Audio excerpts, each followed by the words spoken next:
Why hello my home language kids, thank you for clicking on this video. You're probably writing tomorrow, or if you're watching this in the morning, you're probably writing it today. Or maybe you're just here for the ride from 2026, 2027, hi. Just coloring in, getting ready for the video. Okay, last minute tips, let's go. So again, regarding your comprehension guys, as you know, this is a really heavy section. I know a few of you really battle with the comprehension, and look, here's my advice. Read it twice. One, to just get all the main ideas, the key points, the key elements. And then the second time, just for all the additional information, all the little facts. And that way you can get a more comprehensive understanding of the comprehension. And yeah, that being said, regarding the structure of the comprehension, it's going to go in like this chronological time order kind of way. So question 1.1, refer to paragraph 1. Question 1.2, refer to paragraph 2. Maybe question 1.3, oh, refer to paragraph 4, and so on and so on. It's going to look like that. Sometimes they won't even tell you to refer to a paragraph. Then you just kind of look, okay, that was the last paragraph I dealt with. This answer is probably, like somewhere after that. Something like that.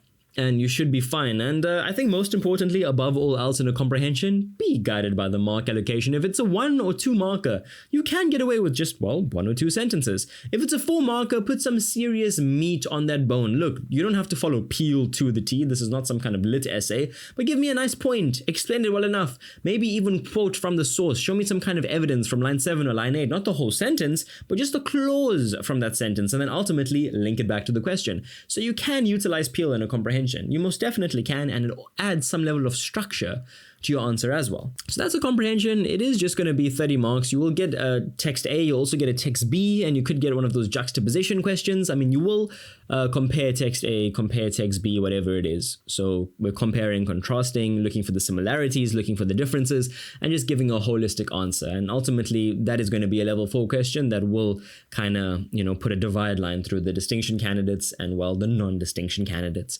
Let's see where you fall. And remember, just because you're getting 20, 30, 40% for this paper, it doesn't mean that you're going to get 0 out of 4. Fight for every mark. Okay, and again, if you're a distinction candidate, don't think you're so cool, getting complacent here. Hey, like, I know what to do with this one. No, whatever. You're fighting for every single mark. The paper's only done when they say pens down. You know what I'm saying? So don't get happy, don't get sad in the paper, just remain stoic all the way through. Answer every question as well as you can. Regarding your summary, guys, you need to give me 7 points. You need to write it in paragraph form, and it needs to be less than 90 words. If you use bullet points, Goon School is going to have a heart attack immediately. Please, paragraph form. Okay, and please, no explanations, nothing in parentheses, no examples. Don't add any of that, and don't directly quote in that summary. Everything should be in your own words. Paraphrase it, my friend. Now, regarding language structures and conventions, as you know, there's going to be 3 portions here for these, 30 marks. There's going to be an ad, there's going to be a cartoon, and there is going to be language. Regarding the ad, follow the ADA principle: attention, interest, desire, action. Follow it. If you're really struggling to understand what that is, just go back to the video. How does it draw? Well, a video that I just made, I probably would have dropped it 2 hours before this one, or maybe 20 minutes. I'm not too sure how I'm going to post everything. But yeah, how is it attracting the reader's attention to everything? Interest. Why should the reader be interested in this product or this campaign or whatever it is? Desire. How should the reader buy this product or take part in the campaign? And action. Do I click a link? Do I go to some kind of protest? Whatever it is. They could be spreading awareness, or they could be selling you a product. Regarding the cartoon, have a good look at the characters. Maybe it's something stereotypical. Maybe it's something political. Maybe it's something to do with gender norms. Whatever it is. Understand it, feel it. What is the message? Ask yourself, what is the purpose of this cartoon?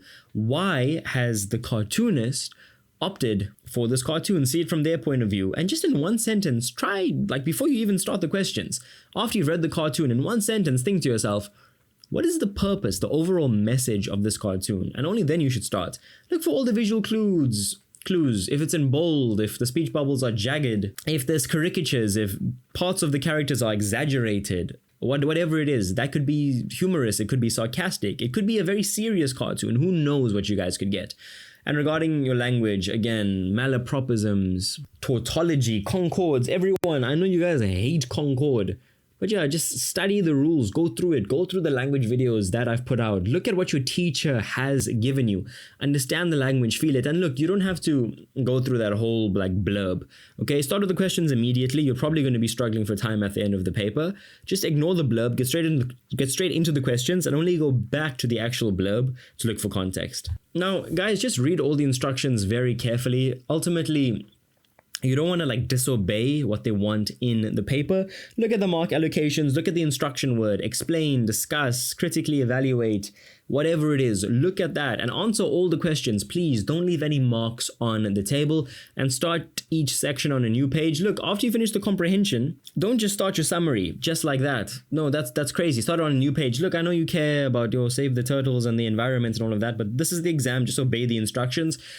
And rule off after each section so the examiner knows that you're finished, that you're clear. Number everything well, leave a line after each answer, and pay special attentions to spelling and, well, sentence construction. Look, this is a language paper.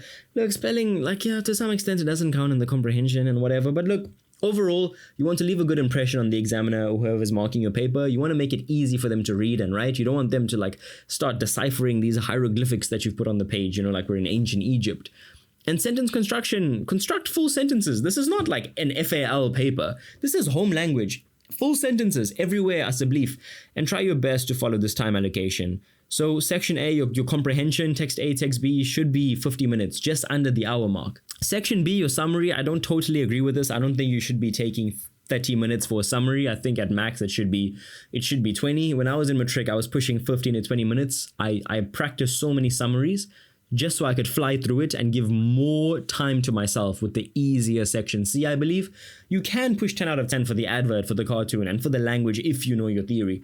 It is a little bit difficult to do it for the summary and the comprehension, in my opinion. You have to really strive for perfection, but it's doable. It really is doable. I've seen it. I've also marked candidates. Some of my own students have gone through and done it. So that being said, it's a lot easier to bank marks in section C. So fight all you want in section A and section B, but leave enough time so that you're not stressing yourself out in section C.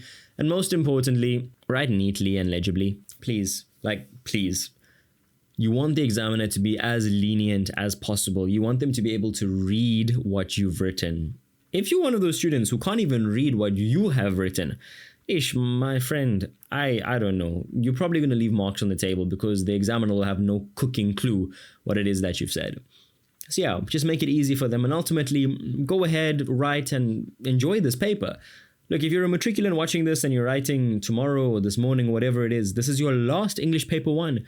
Go out there, have a blast, end on a bang. You've been doing these damn comprehensions for like the last decade of your life. Finish strong. You can do it. Believe in yourself. It's just one last dance with this comprehension. Look, if you're a grade 8, 9, 10, or 11, you've got many dances left, my friend. But yeah, that being said, go out there, have a bit of fun, and try your best to nail the best possible mark you can. 56 out of 70. Let's push for the distinction. If you've never got it, just try. Believe in yourself because, well, I believe in you. Good luck for your paper. Okay, love you, bye.